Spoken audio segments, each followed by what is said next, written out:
Morning, good morning. I hope everybody's having a good Sunday. Today we have a great chat. Usually, this is Karen here, your favorite virtual assistant. And who we have here, Karen? We have Gail. Good morning. Good afternoon, everybody. It's great to be here. And we have a very special guest with us today. His name is Joseph Gonzalez. And he's going to tell us a little bit about himself. And today's topic is how to motivate and align high performing teams for optimum results. And Joseph knows this stuff tall, so he's agreed to share with us this morning.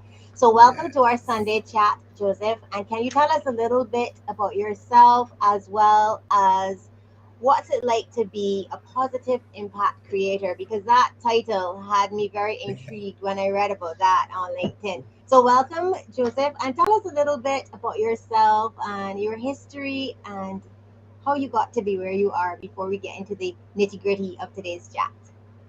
Awesome. Well, good afternoon here from Miami, Florida. Good morning, good Mm-hmm. night, good evening to everybody that's listening. I know we're going to have a great turnout here. But anyways, before I get started, both you, Gail and Karen, I'm honored to be on your show. You guys are fantastic individuals. To me, it's outrageously great to see you guys succeeding in your space and to get to where you've gotten so far. Like I told you a little while ago, there's a lot of work to do, but you guys are on the path to just blowing it up. And I can't wait to see what you guys are going to do in the future. And hopefully you'll remember about little old Joe that came on your show one day and and doing what we do. But anyways, what do I do for a living? I do several things. My go-tos, like you had mentioned, I walk into organizations, and I like to work with their culture. I like to work with their environments because, as we know, in today's world, what's going on? There's a lot of changes been going on in today's world, and unfortunately, those that have been named leaders within different organizations or most organizations have not transitioned or accepted the fact that they have to take on a leadership role, but in another dimension or another fashion. So most of the so-called leaders in today's world have what everybody's forgotten or uses nowadays as they've forgotten to pivot or change the way that they go about their processes. And what that's doing is it's continuing the old school leadership styles of work, work, work, not looking out for their people, or the phrase that I like to use is profits over people.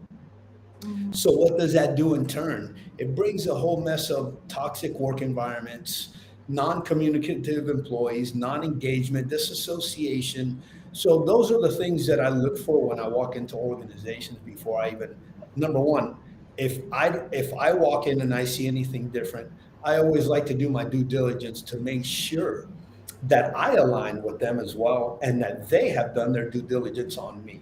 Because my style has always been to go in and work straight with the C suite and the executive level and anybody else in the organization. But one of the mandatory concerns that I come about, I like full transparency. By that, I mean, you bring me in, I need to be transparent. I need to be able to ask questions to anybody and everybody within the organizations, no matter what they are. Because if I want to come in and perform my duties and you're bringing me in to perform my duties, then I need to be free to roam and free to ask whatever questions I want in order to get the desired results or the desired outcomes that they're looking for. Because if you're going to pay me to come in and change the culture, the environment, the employees, the teams, the executives, the janitor, whoever it might be, you want them all on the same page, then you need to let me be free to be myself. And that's the biggest impact that I've had on organizations is the ability to transition them from that toxic work environment, that down culture, to bringing it all together and letting them thrive within their space. So that's some of the things that I do. But like you said, my thing is aligning and optimizing high performing teams. And the reason why a lot of people say, oh, you don't maximize them. No, I don't maximize anybody. I optimize and align them so that they remain stress, anxiety, and burnout free. Because if I try to maximize Gail, I'm going to take her to the brink of destruction. She's going to get stressed out, anxious, and she's going to burn out. So no, I don't maximize. I optimize her abilities, their innate strengths to get to where they want to go. That's some of the things that I do. I'll tell you a little bit of my personal journey, starting with my folks, my heroes, my all, my life, my anything and everything that I have with inside myself, my fuel is my family, my children, my mom. My dad has passed away already, but he was resilient as could be. He migrated from Cuba in 1955, went back to pick up my mom in 1957. They migrated over here. We were born in New Jersey, Hoboken, New Jersey, and my dad had a second grade level education. My mom didn't have an education, and they had pennies in their pocket. They said, we're going for it, we're going to the USA." They came over before the communistic regime or whatever that is over there took over, but they had struggles like everybody else. But they always managed to put food on the table, and they always managed to give us the best life that they could afford within their means. And like I said, it wasn't easy working for 25 cents an hour, 50 cents an hour, $1 an hour. My mom used to work sometimes 1 or 2 days straight and come home with a $15 check at the end of the week. Now, I understand those times were a lot different, but if you ask me, that's exploitation. And that happened to my parents. You know what? So that's one of the things that I really like to dig in deep, and I'm passionate about it because nobody should be treated or any less than anybody else. We're all one thing. We're all humans. We're all people. Everybody needs to be treated with dignity, respect, and should be owned up and brought up to what they want. So that's my fuel, my passion, and everything that has led me to be that motivational guy, that resilient person, that guy that doesn't back down to anybody, that guy that comes in and brings about change to everybody, the guy that motivates everybody to be the best person they can every single day. And that's my passion, my compassion, my life, my everything in my heart. That's what I do. No, this is. But How hard has it been for you, Joseph? How hard has it been for you to get people to see your side? In a nutshell, I know how hard has it been for you to get people over from their side to your side? So you go in and you're working with them, and they're toxic. They have a toxic working environment. Right. They're exploiting their team, and you go in and there's a lot to be done. But how do you persuade them or encourage them to do things differently?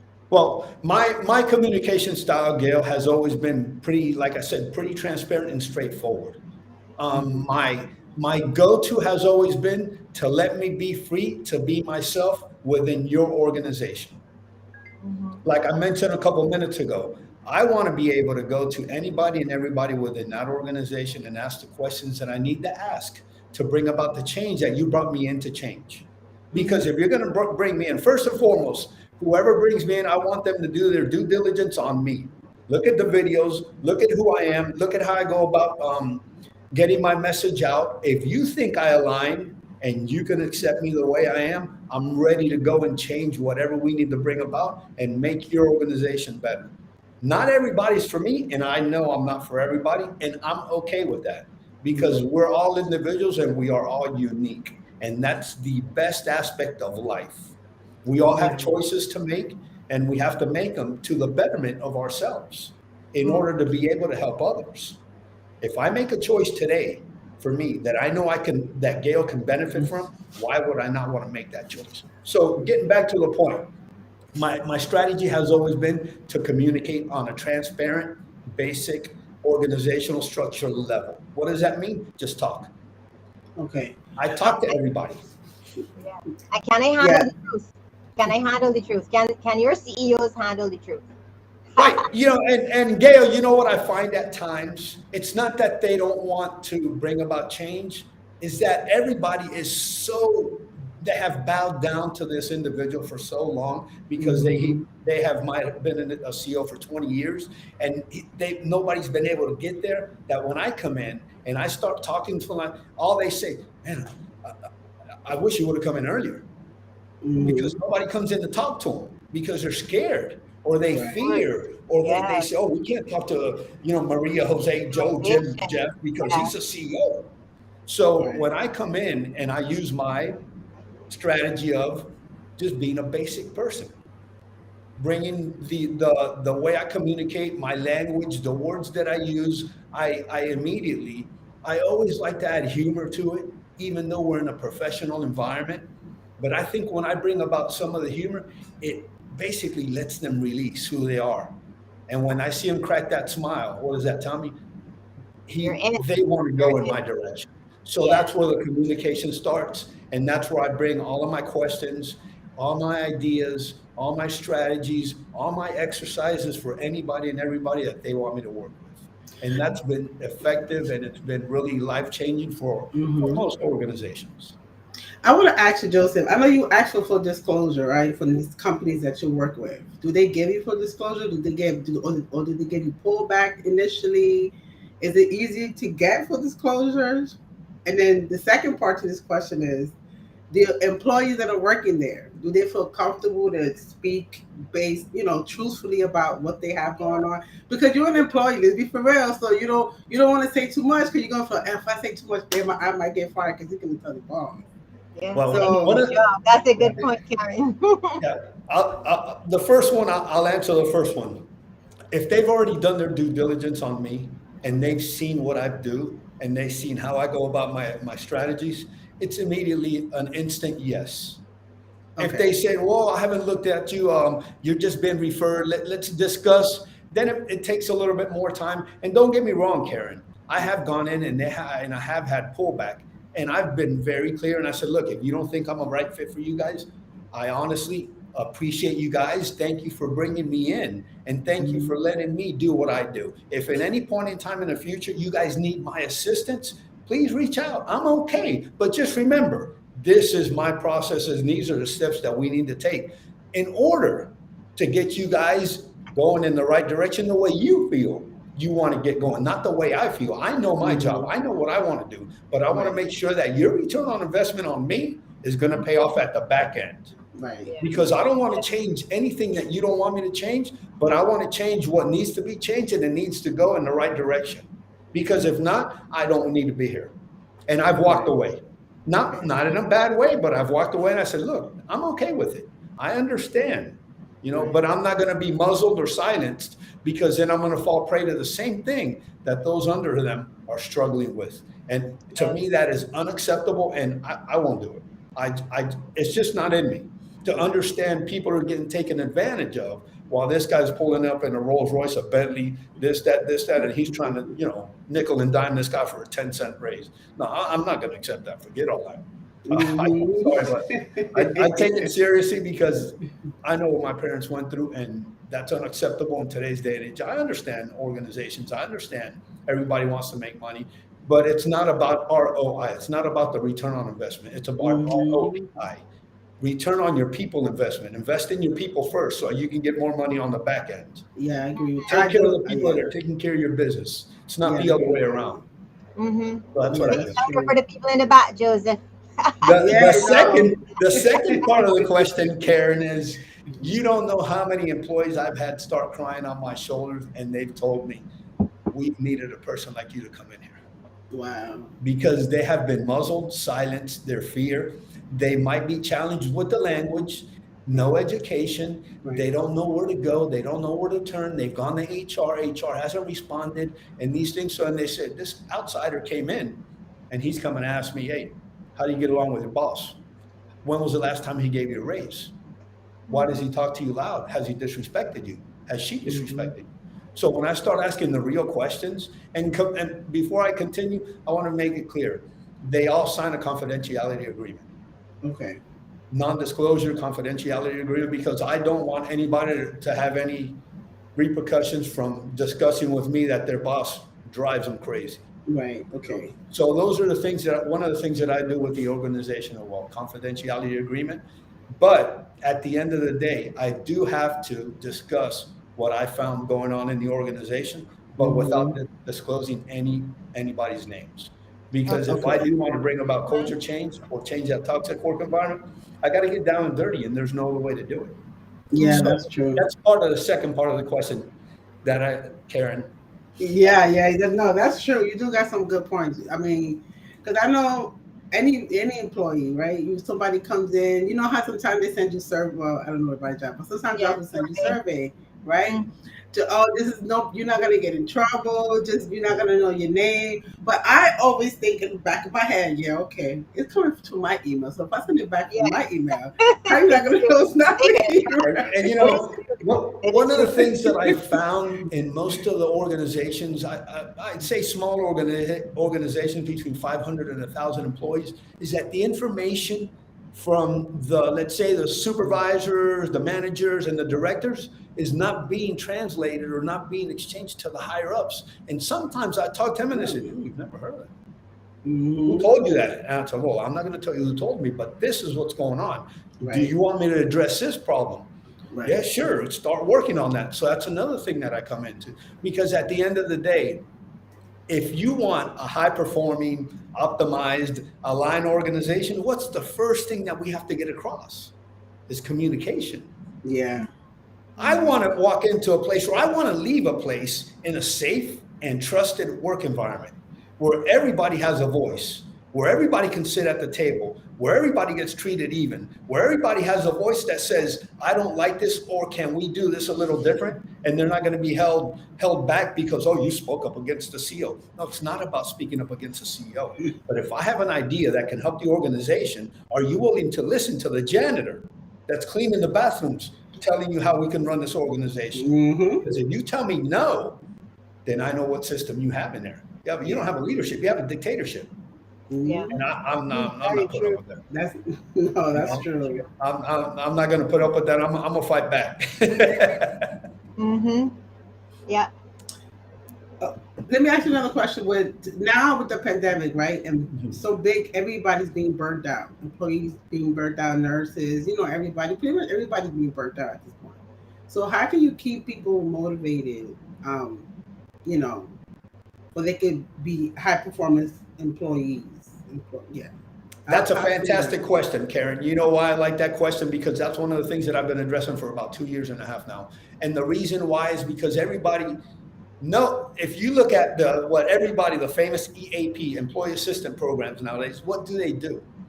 They address burnout, stress, anxiety, and burnout after the reactive mode. Mm-hmm. Very few organizations have in place at this time and age or this day and age proactive programs to avoid the stress before the employee gets to that level of burnout. So what I tell everybody is what are the signs or the symptoms of burnout? You get headaches, you lose energy, you have no drive, you don't want to go into work, you're saying, oh my God, you wake up depressed, this and that. Those are the initial signs. Mm-hmm. Employees are fear to go to HR to the right person within the organization from the inception of the first sign or symptom. What happens? They let it get to that point. But if you're an employee and you're in an organization that is safe and trusted and you have someone to go to, I always recommend everybody from the first day go. Mm-hmm. Don't wait till you get burnt out, you have problems at home, you have problems doing stuff that you shouldn't do. Go be proactive. Nowadays, a lot of organizations, and it's wonderful that they're doing, I found that they're transitioning from the reactive to the proactive. Now Mm-hmm. I hear managers, directors saying, hey, do you feel okay? If you don't, go home. Go Mm-hmm. home. Mm-hmm. Take your time. The job is still going to be here. So you see the transition over time. And I'll go back when the pandemic started. Everybody initially was, oh, I want to work from home. I want to work from home. What happened? When they sat in them four walls at home, started to work from home, they're like, oh my God, I can't be here anymore. I Yeah. can't. So Yeah. they were stressed. They're even more stressed out now. Yeah. And Yeah. not only that, then the organizations were still operating the way that they were back then. They were having 20 hours of Zoom meetings a day. Mm-hmm. Yeah. So it's Yeah. killing people. And 75% of the Mhm. meetings are useless. Mm. It's Very. true. Very. It Come is on. true. Say It hi is to me. You true. got to get me on the Zoom. Yeah. Yeah. So Yeah. when all that coupled in together, the pandemic, the going home, being closed in the walls the whole day, dude, you talk about stress, anxiety, and burnout. Man, I Mhm. crashed them walls in a minute. Then came about the hybrid version. Do you prefer to Mm-hmm. be Oh. home? Do you Mhm. prefer to be at work? How many days? So that's another step that organizations struggled with. how can we work this out to make sure our employees go home a couple of days, come to the office a couple of days, or go to the office or go home? So in that transition, with all the technology that we have, was still troubling at times, and people were continuing to be stressed, anxious, and burnt out. So my suggestions to everybody is be proactively involved in your emotional, your feelings, and your mental approach to life. Take that into your own hands. Don't wait till your employer approaches you. Be proactive. Let them know what you're going through. If they don't step up for you, you have to step up for you. Yeah. Because if I'm gone, that organization will continue to function. Yeah. They're not going to stop because I'm not there. On the contrary, they're going to replace me with somebody else and keep on moving. Yeah, So that's if I true. don't look out for myself, if I don't take care of myself, who will? And I That's think So the we true. harder have to part, think about that. and a harder decision is if you go to have that conversation with your, your boss or your supervisor, and then you realize, oh, they're not ready for me because nothing changes. Then you have to make another decision because your mental health and your physical health is their priority. And if you're Without a not, doubt, look, if they're not stepping up for you, you have to make another decision. exactly. Any and all organizations in today's day and age that does not step up for their people, then you have to step away from them.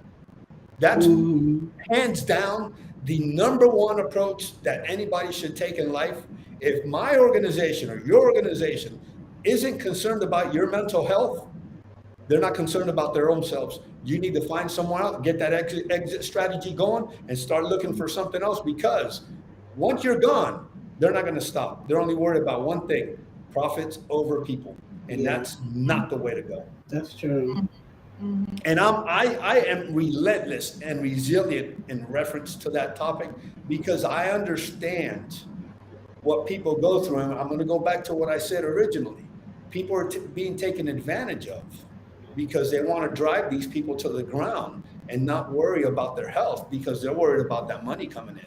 They have that lifestyle.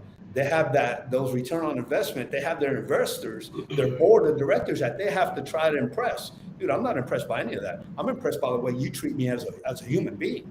Yeah, If that's you can't true. treat me like a human being, then I don't deserve to be here. I'm out the door. See you later. Great seeing you. Bye-bye. Do you think I realize that some people are pivoting that way, right?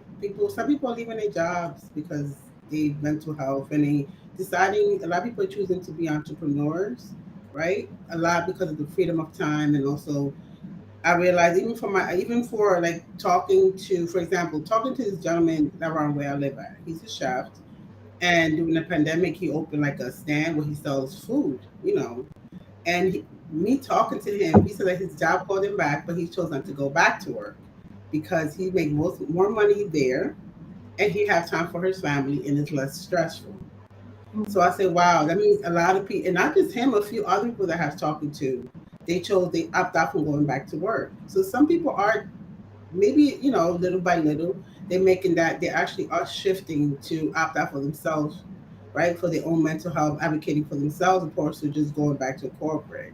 I know a few people that did that, and it's been profitable because their job let them go, so they had to make a way of means, right? So whatever creativity it was doing, whatever hobby they had before, they decided to make it now a full-fledged job because they needed money, and became more profitable. Right. So a lot of us are still, I mean, of course, we all need jobs, right? Because of the benefit that comes with it. A lot of us do require one job because of the benefit that they offer, which means health insurance, right? And even, that's just what it is. A lot of us, obviously some people love their job. Some people just need it because you need a job because of the benefits. Right. Because health Well, insurance can be expensive. solopreneur, if you already have an established brand and you're going to jump right in, you have a better chance of monetizing from the initial start. If you're developing your brand from scratch, how long, depending on who, your strategies, your ideas, your creativity, it's going to take a time to develop your brand. So if you go from zero and jump over and you have no reserves or no ways, no means to make funds, or you don't have anything saved, you're going to take a tough road. Mm-hmm. If you have a job and you start your side hustle, once you feel confident, once you've developed your name, once you've developed your brand, once you have a couple clients under your belt, now you have a little momentum built, then that's up to you to decide at this moment, should I go or should I not? Yeah. I am a huge, how would I say it? A huge calculated risk taker. Right. Me Look, too. Yes. yeah, you know, it's all about control controllables, uncomfortable to get comfortable, all the words that we hear. But at the end of the day, what is and this is a tricky question. What is the number one asset that we have in life? Time. Hmm? Is it time? Is it time? I don't know. Time. That was a guess. Yes. Time. How much time do you, Gail and Karen, how much time do you have left here? You mean in this Less than a world? lot of people. No, We don't right. even know. We don't know. I don't know. My next thing is, what are you waiting for? What am I waiting for? What is anybody Yeah. waiting for? Yeah. Are you going to wait for them? Or are you going to wait for you? Yeah. Yeah. But we don't And we think know about these things. solopreneur, entrepreneur is tough. It's It a tough life. Yeah. Very. And sometimes what I found is I worked more than when I was in corporate Yeah, America. working for somebody else. Yeah. Because now I have to battle for myself. I have to fight for myself. And I have children. I have a family they are my life. And I have to put food on the table and I have to provide. So now it's not, look, I'm here Saturdays and Sundays promoting what? Our brand, us. To me, it's worth it. Because at the end of the day, who's going to look out for Karen and who's going to look out for Gail? Karen. We can sit here and have a great time and understand what we're doing, but you have to put in the time and effort to get to where you want to go. It's not going to be given to you. Competition in today's world is fierce. Yeah. If you look just on LinkedIn alone, there's 800 million. How many people on their headline have coach, team builder, consultant, this, that? Everybody. Well, what sets Joe apart? Yeah. Joe is phenomenal. No, but you know, do you I think it's the consistency. Does it make sense? Right now. No, it Yes, does. and It right. really do. Yes. Yeah. Like, yeah, I agree. So- Like, I'm not. Sorry, go ahead, Gail. No, I just have one last question, Joseph, to tell you back with your optimizing of the teams and stuff. One of the things that happened as a result of COVID is you had a lot of companies downsizing. So they're looking at their ROI, and businesses, were a lot of countries were on lockdown. There wasn't any money to be made, so they downsized. They sent home people, and then they distributed the work from the people that had been sent home to those that were left. And then as countries started to open back up and business started to come back in, those people that had been sent home before COVID weren't replaced.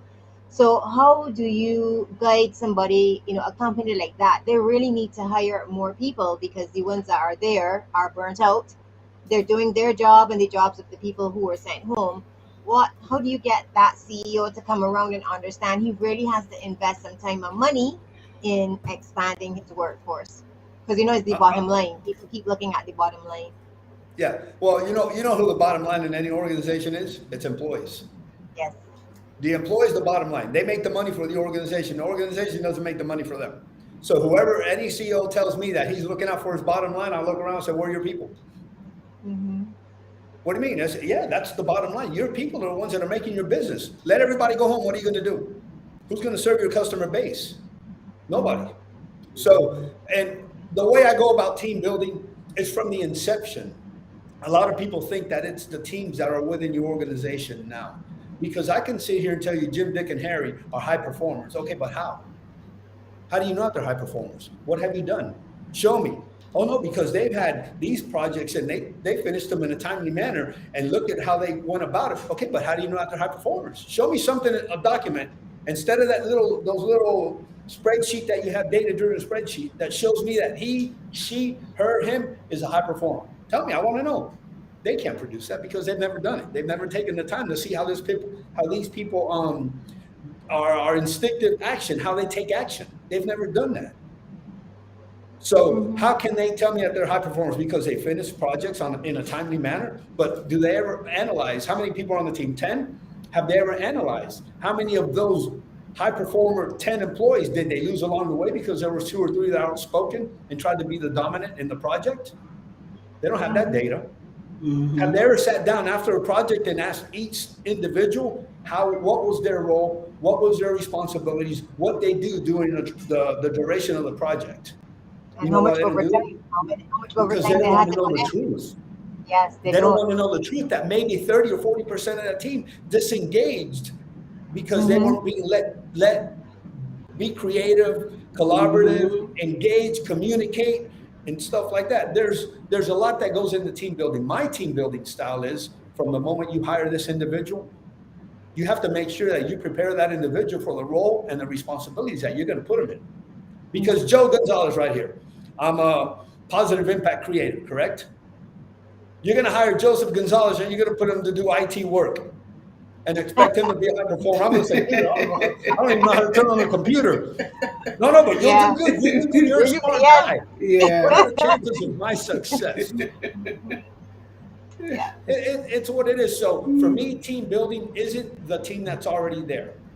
For me, team building is from the moment that you start the initial interview of anybody that you're trying to bring into the organization, you already have to know based on the way this person takes action, where you're going to place him to be successful in your organization. You're going to save money knowing where he's going to thrive before he's even put in that position. How Mm-hmm. do you do that? You know, I run my Kolbe assessments, which are completely something that I do, but that's how I know how Gail and Karen will take action. If I know Mm-hmm. Karen is a research person and I know Gail just likes to jump in and take over the project, then I'm going to put Karen in a position of research and I'm going Mm-hmm. to put Gail in the position of taking action immediately. Once Karen does all her research, she's going to hand it to Gail. Gail's going to take off and run with it. Right. And if I know I'm the one that likes to end the project, I'm going to be at the back end waiting for Gail to say, hey, Joseph, this is almost Mm-hmm. done. Let's finish it off. Karen Mm-hmm. did the research, Gail took Right. the action, and I closed it out. That's an easy flowing team. Now, if Yeah. I understand how Gail takes action and I know where her strengths lie, and we might not be compatible, I'll give in a little bit to get Gail where she's going. And Gail understands how I am. She'll give in a little bit to get me going to where I need to go. And it'll be a cohesive team. And the outcomes are much greater and better in reference to what team building is. Mm.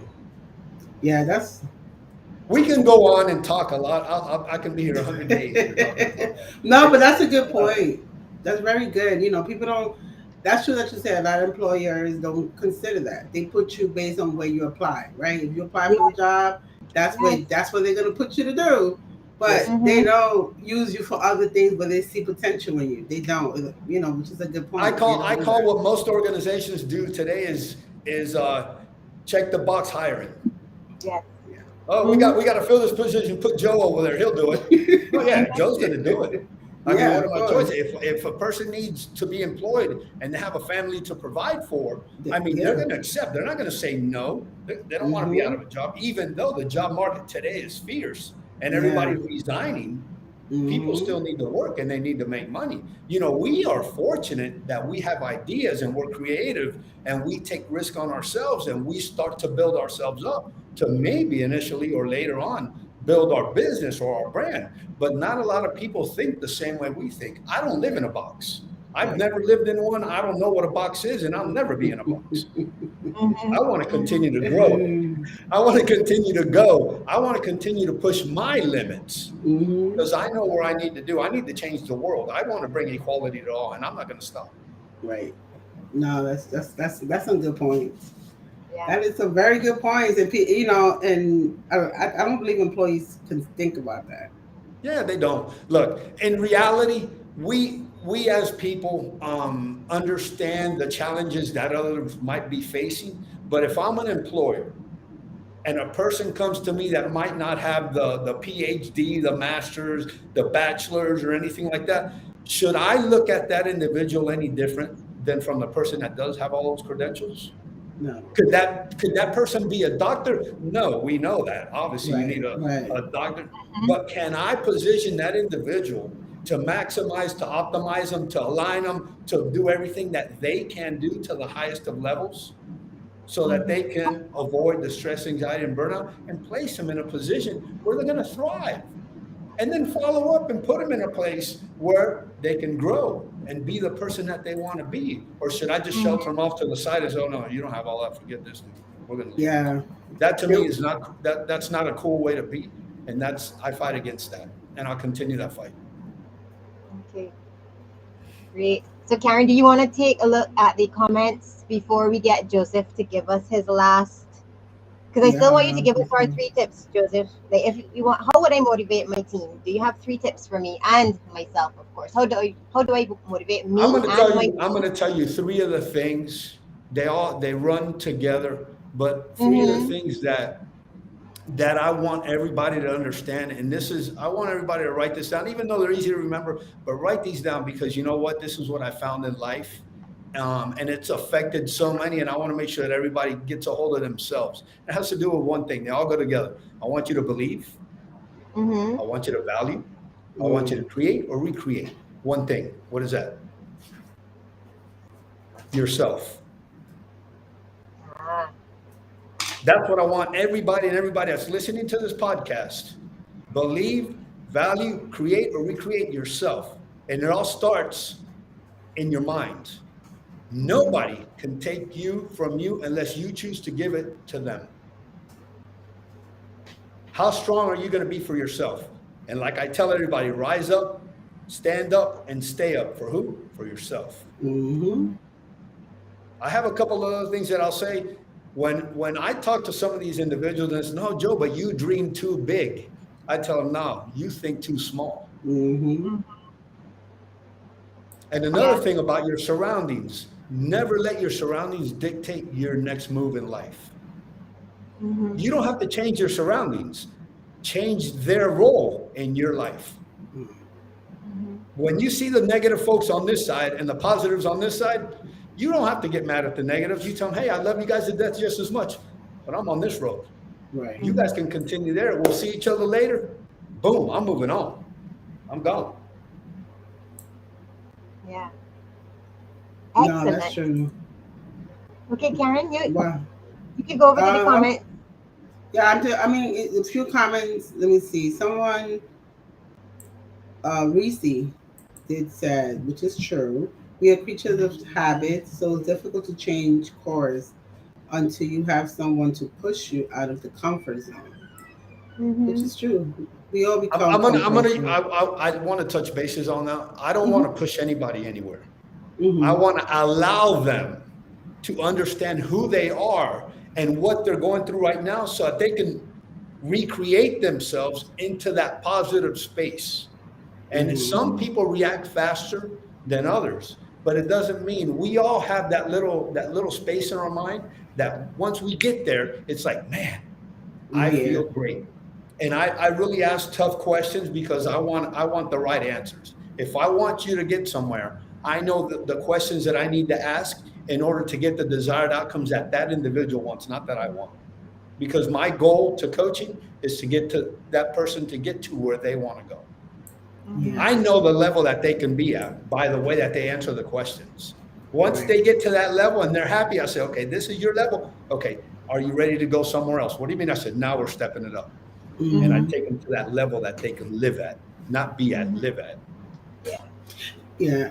Joseph, I was listening to one of I think it was an interview or show you did on, it was a career development podcast, I think it was. It was with MD Joino. Oh, yeah, from Bangladesh. Yes. And he asked money versus passion, right? Yeah. What's the money versus passion question?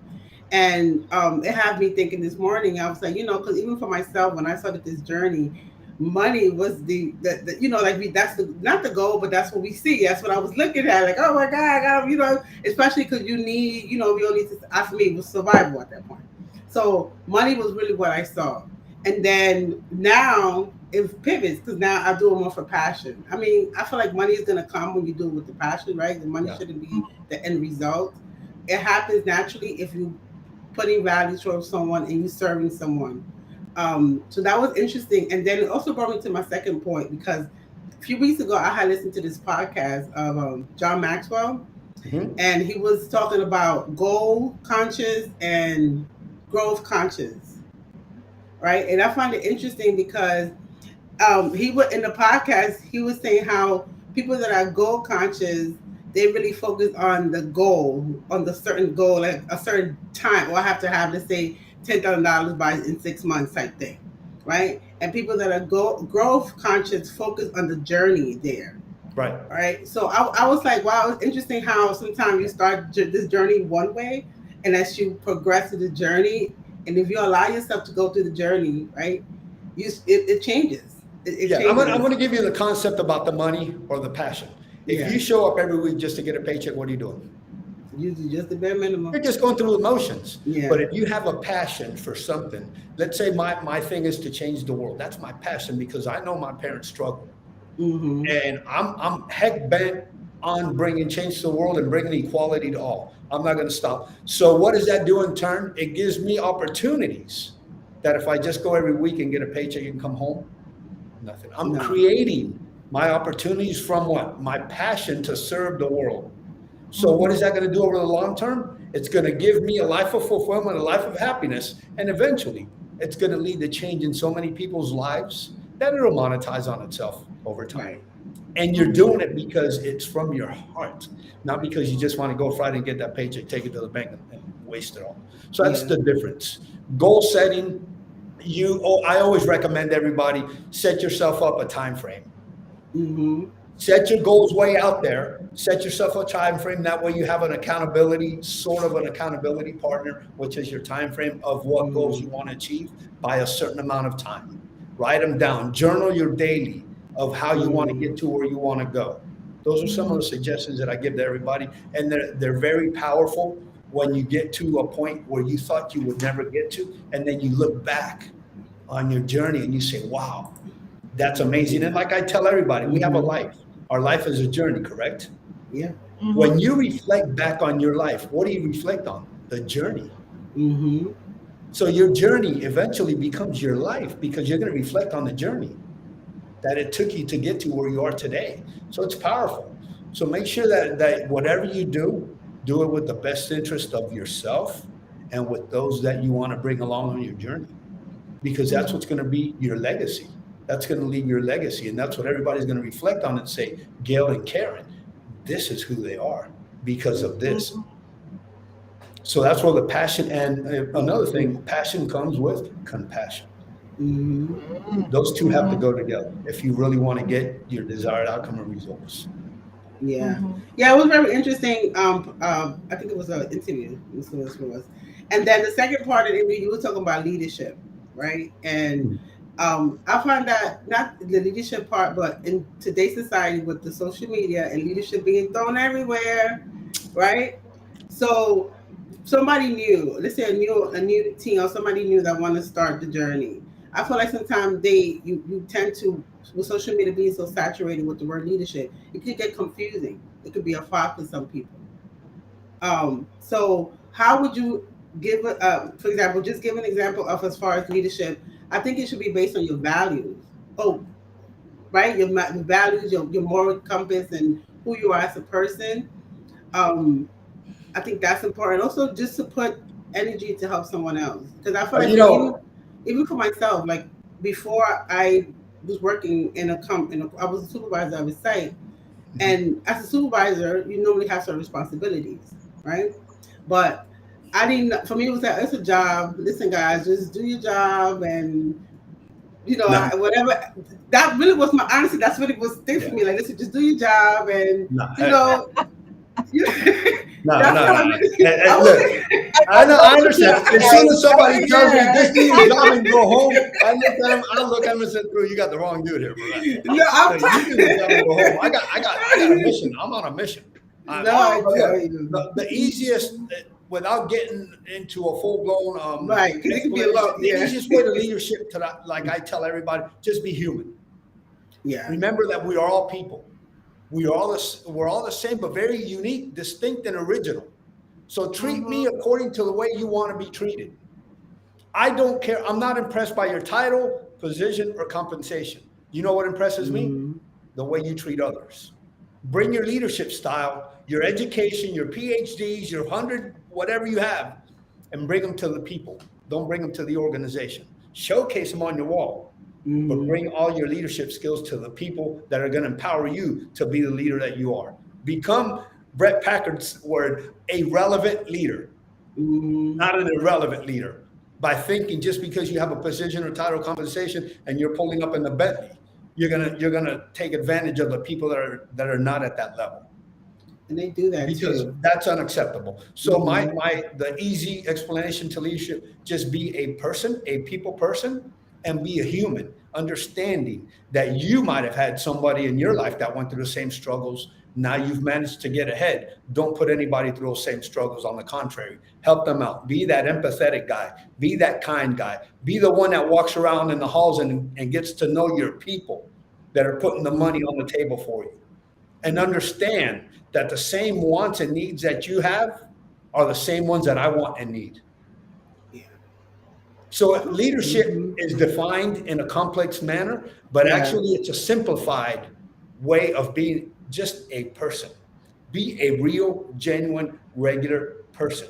Doesn't mean you have to give me your wealth, but I want you to give me is to be treated the same, to understand me as a person, that if I want to talk to you, you'll stop and take a minute to talk to me. How much would it cost me as a leader to talk to you for a minute, Karen? It won't cost you anything. One word that I tell you, Karen, you are the most fantastic person that I have today, can change the trajectory of your life forever. Why wouldn't I share that Mm-hmm. moment with you? A pat on the shoulder that I give you, Karen, are you okay today? What can I do for you right now to change your life? How much would that cost me? That Nothing. would be nothing. Good morning, Karen. How are you today? How much would that cost me? Mm-mm. There you go. How many actual presidents, CEOs, board members walk around the halls today? None. Mm-mm. So what does that tell you? Where are their people? Yeah. And we That's true. understand, like a place like Amazon has 500,000 employees, Right. that he's not going to be able to get to meet everybody, but hold the others accountable for running it the way that it should be run. Yeah.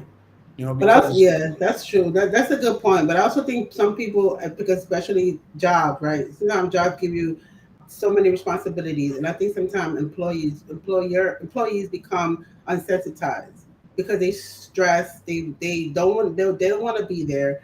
They don't care to be there, and sometimes it's not personal to to the people that you work with, which is not right. But I can understand how people become desensitized at work because I was a supervisor and I understand the stress level that I was in. yes, And so I get it. Like I yeah, understand it. But I agree with you. A leader should be a person that treats you should treat people how you want to be treated. And exactly. not just on a human level. No. Listen, the bottom line is I don't care what we have, what we don't have. I'm going to treat Mm-hmm. Gail the same way I want Gail to treat me. I'm going to give her the Right. same respect, the same dignity. The same integrity I want to be treated, because Gail's a person just like I am. I don't Mm-hmm. care what I have or what I don't have. Gail is Gail.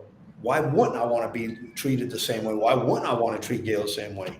If we have something that we need to discuss, hey, come on in, Gail. Let's sit down and discuss it. Why not? Gail's us. Gail's up with us. I Why wouldn't I agree. want to give Gail the benefit of the doubt to discuss whatever she has on, whether it's personal or professional? We understand we spend a lot of time in office. It's going to get personal. But those are the conversations that bring about the best outcomes, when I can sit here and listen to Gail, and Gail tells you, no, man, I'm having a hard time paying my bills, my children, my food, this and that. Okay, Gail, that's what we're here for. Let's help each other out. But it gets tricky at times. Leadership is tricky, you know. That's That's my brother. yeah. Oh, hi. The way you treat the CEO. And he's right. Treat the janitor the same way you treat the CEO. Yeah. And that is the So bottom now line. you see where I get my stuff from, right? It runs in the family. No, but look, in our today's day and age, and you see it, the Great Resignation, millions and Mm-hmm. millions and millions and millions and millions of people continue to leave. Why? Mm-hmm. Why? One of the things that I'm big about, retention. How can you retain people in today's day and age? What is everybody telling you when 20 million people have left already this year, their employment? You know? what can I tell you? What can they tell you? Why are they leaving? You know. But I mean, everybody does things differently, and everybody understands things differently. So there has to be some sort of strategies in place as far as your retention of your talent pool. So people are crying out for something different, and to me, right now, it's just not being met. And it's not only Mhm. money; it's other factors that Right. go into the game. So organizations need to step up and understand what their people are crying for, what they're looking for. That's just the way I view it, and that's my opinion. Yeah, Mhm. definitely. So, Joseph, let people know where, or do you have any upcoming events? Anything that they should, how can they get in touch with you? Where can they reach you? Well, my go-to, I only do one platform. It's LinkedIn here. Okay. My company is called In the Game Group, like you see in the header. You guys can reach out to me here. I have a next event coming up this Thursday at 7 o'clock p.m. Eastern Standard Time on the Russ Head Show. I have a couple more events coming up within the next couple of weeks that I'm going to be on as well. But Mhm.